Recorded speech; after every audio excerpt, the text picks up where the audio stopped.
Assalamualaikum warahmatullahi wabarakatuh. Salam sejahtera bagi kita semua. Semoga kita selalu berada dalam lindungan Tuhan Yang Maha Esa. Amin. Saya Adia Syalihah dan di sini saya akan membahas pengaruh fast fashion dalam isu lingkungan global. Ekonomi dan lingkungan. Dua aspek yang sepertinya sangat sulit untuk disatukan.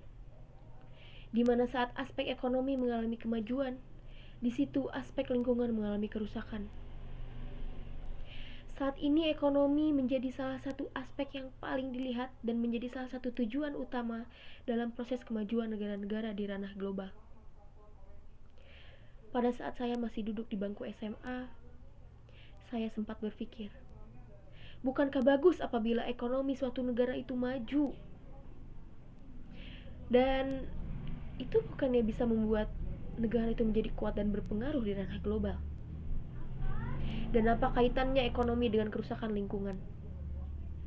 Pada waktu itu, saya belum memahami dan merasa tidak ada kaitannya ekonomi dengan kerusakan lingkungan. Namun ekonomi dalam praktiknya, dominasi kapitalisme yang dijadikan sebagai sistem ekonomi yang diterima dan diimplementasikan secara global telah menghasilkan fenomena economically constructed culture, yang mana ini telah membangun suatu budaya konsumerisme masyarakat. Masyarakat memiliki kecenderungan untuk membeli barang-barang yang tidak mereka butuhkan, terutama dalam sektor pakaian yang terus mengalami pergantian dalam tren dan gaya.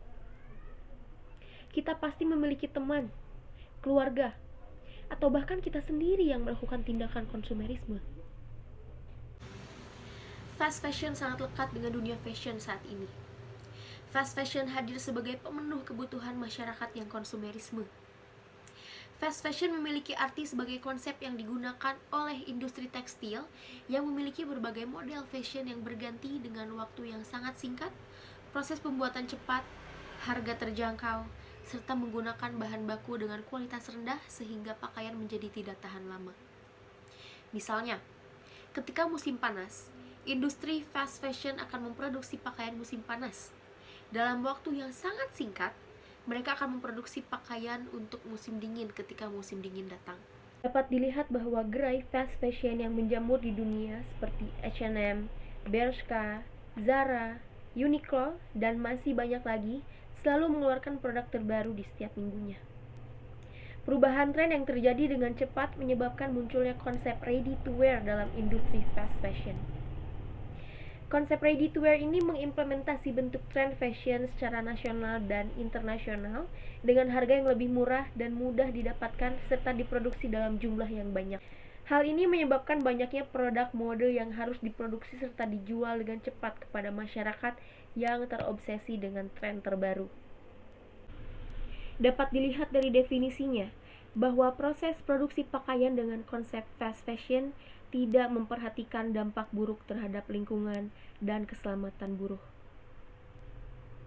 Konsep fast fashion ini biasa dilakukan oleh perusahaan-perusahaan multinasional dan beroperasi di negara-negara berkembang di Asia seperti Bangladesh, India, bahkan Indonesia.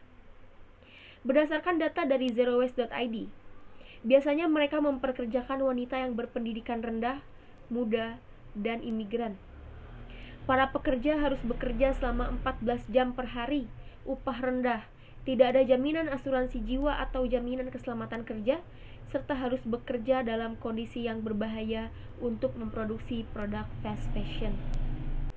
Berdasarkan sumber dari Global Fashion Agenda and the Boston Consulting Group, World Economic Forum, the ASEAN Post, The Guardian, World Research Institute, Statista, dan artikel katadata.co.id.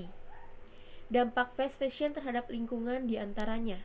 Yang pertama, industri fast fashion biasanya menggunakan pewarna tekstil yang murah dan berbahaya, sehingga dapat menyebabkan pencemaran air dan beresiko terhadap kesehatan manusia. Dilansir dari www.fastcompany.com, industri pakaian merupakan industri kedua yang paling merusak lingkungan setelah minyak. Kedua, polyester adalah salah satu bahan baku yang banyak digunakan industri fast fashion yang berasal dari bahan baku plastik. Sehingga saat dicuci akan menimbulkan serat microfiber yang meningkatkan jumlah sampah plastik setara 50 miliar plastik per tahun. Ketiga, bahan katun yang digunakan biasanya dicampur dengan air dan pestisida dalam jumlah yang sangat banyak, sehingga membahayakan para pekerja dan meningkatkan resiko kekeringan, menciptakan tekanan besar pada sumber air, menurunkan kualitas tanah, serta berbagai masalah lingkungan lainnya. Satu pakaian ini dapat menghabiskan 2.700 liter air yang setara dengan kebutuhan air minum satu orang selama 2,5 tahun. Produk biasanya menghasilkan emisi karbon dioksida 1.715 juta ton per tahun. Industri fast fashion biasanya juga menjadi penyebab menurunkan jumlah populasi hewan, karena kebanyakan dari mereka juga memanfaatkan kulit binatang sebagai bahan baku dan tentunya akan dicampur dengan berbagai zat kimia seperti ular, macan, dan hewan lainnya. Dan terakhir dan sudah pasti, limbah fashion yang terus meningkat. Solusinya? Banyak di antara masyarakat yang menyumbangkan pakaian bekas mereka. Tetapi menyumbangkan pakaian lama untuk amal hanya memberikan sedikit dampak dalam mengurangi limbah tekstil. Menurut Council for Textile Recycling, hanya 20% dari pakaian yang disumbangkan terjual di toko amal. Pakaian yang tidak dibeli akhirnya berakhir ke pendaur ulang tekstil. Pendaur ulang ini menjualnya dalam jumlah besar sebagai kain parut untuk keperluan industri, yang mana nantinya pada akhirnya akan ditimbun kembali, atau mengirimkannya ke negara-negara berkembang seperti Uganda dan Kenya, di mana sumbangan pakaian bekas dari negara-negara maju telah menyebabkan jatuhnya industri tekstil mereka. Lalu yang dapat saya sebutkan adalah sustainable fashion.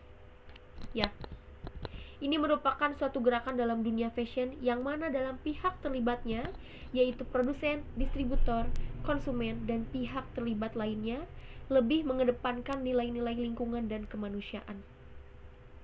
Sustainable fashion ada untuk melawan fast fashion yang merupakan gerakan dalam industri fashion yang mencemari lingkungan kedua terbesar setelah minyak dan kurang bahkan tidak memanusiakan para buruh. Masyarakat dapat mendukung gerakan sustainable fashion dengan cara memberi kesempatan kedua pada pakaian yang sudah diproduksi di masa lalu dan masih sangat layak pakai. Ini menurut saya bisa dengan menggunakan cara thrift shop atau belanja di pasar yang menjual barang-barang bekas, atau kita meminimalisir belanja. Kita memaksimalkan atau mengoptimalkan pakaian yang ada di lemari kita. Sebetulnya dari semua ini, yang paling dibutuhkan dan paling diperlukan adalah kesadaran masyarakat akan lingkungan. Kita seharusnya membeli barang yang sekiranya memang dibutuhkan, bukan hanya karena keinginan.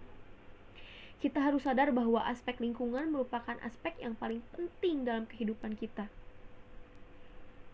Kita lahir, hidup, dan tinggal di bumi. Kita melakukan segala aktivitas itu di bumi. Dimulai dari belajar, kerja, kegiatan ekonomi, politik, dan sebagainya itu di bumi. Kita tidak dapat melakukan apapun jika bumi tidak ada. Kita bergantung pada bumi. Jika bumi ini hancur, kita bisa apa? Saya Adia Syalihah, terima kasih. Mohon maaf apabila ada kesalahan kata. Wassalamualaikum warahmatullahi wabarakatuh.